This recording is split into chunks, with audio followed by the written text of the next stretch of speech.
Halo teman-teman, saya akan memaparkan tentang tokoh penganut behavioristik oleh John B. Watson.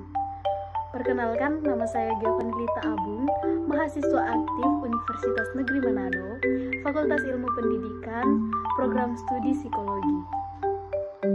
Di mana tugas ini saya buat untuk memenuhi ujian akhir semester saya.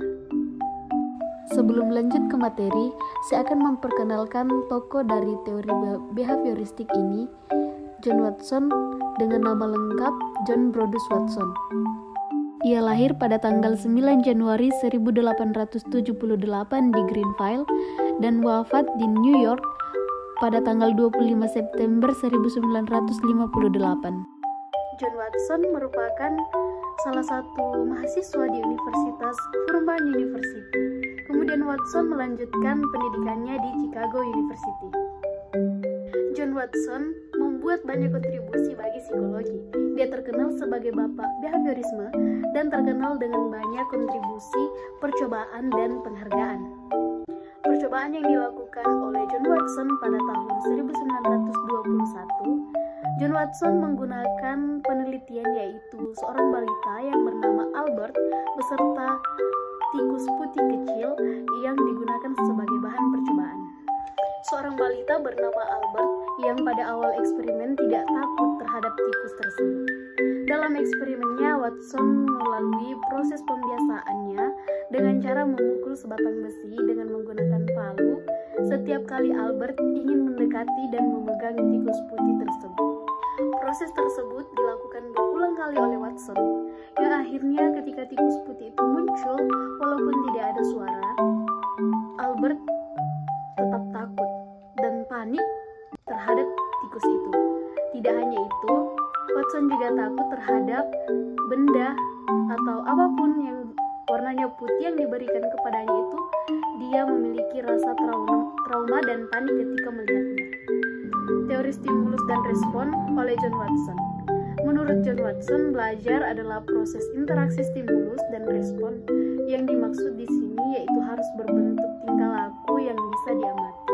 Watson menetapkan konsep dasar dari aliran behaviorisme.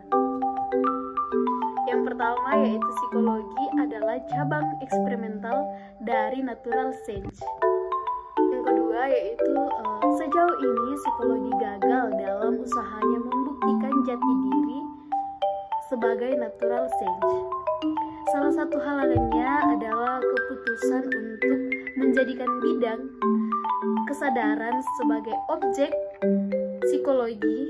Oleh karenanya, kesadaran harus dihapuskan dari psikologi. Objek studi psikologi adalah perilaku nyata. Jadi inti dari teori John B. Watson memberikan stimulus dan mendapatkan respon yang dapat diukur dan diamati saja.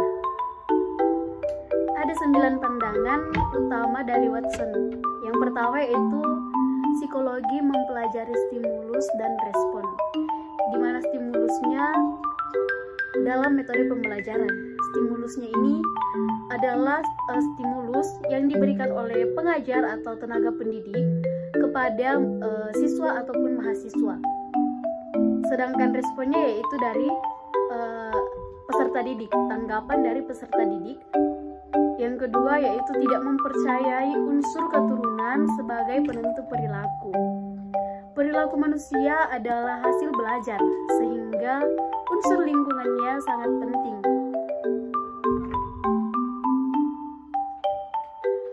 Dalam rangka mind body, pandangan Watson sederhana.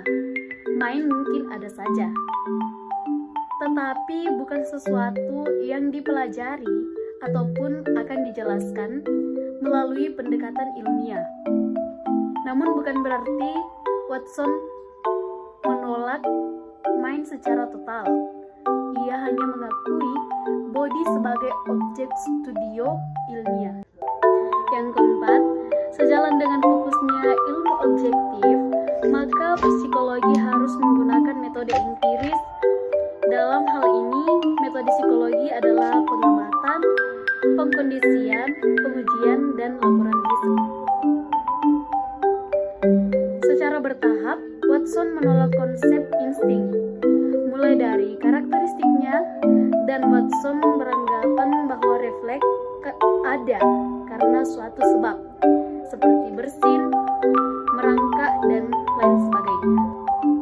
keenam ada konsep learning adalah sesuatu yang sangat penting dalam pandangan Watson dan juga bagi tokoh behaviorisme lainnya. Yang ketujuh ada pandangan tentang memori.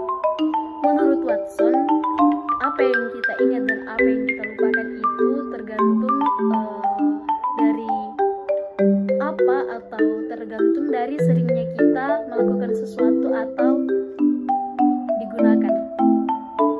Yang kedelapan ada proses thinking and speech yang terkait erat, dimana thinking adalah subvokal dari talking, yaitu proses berpikir didasarkan pada keterampilan berbicara dan dapat disamakan dengan proses bicara yang tidak terlihat atau seperti bahasa tubuh. Yang kesembilan ada sumbangan utama Watson adalah ketegasan pendapatnya bahwa perilaku dapat dikontrol dan ada hukum yang mengaturnya.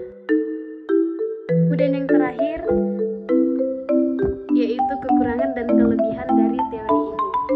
Kelebihan dari teori ini yaitu penilaian terhadap perubahan yang terjadi mudah dilakukan karena hanya berdasarkan perubahan yang dapat diamati seperti tingkah laku yang teramati saja. Kemudian kekurangan dari teori ini, dalam teori Watson, mental peserta didik itu cenderung diabaikan atau tidak diperhitungkan sama sekali. Jadi pendidik hanya memberikan materi saja tanpa memikirkan kesempatan atau memberikan kesempatan pada peserta didik untuk berkreasi atau untuk beraksi dan berimajinasi.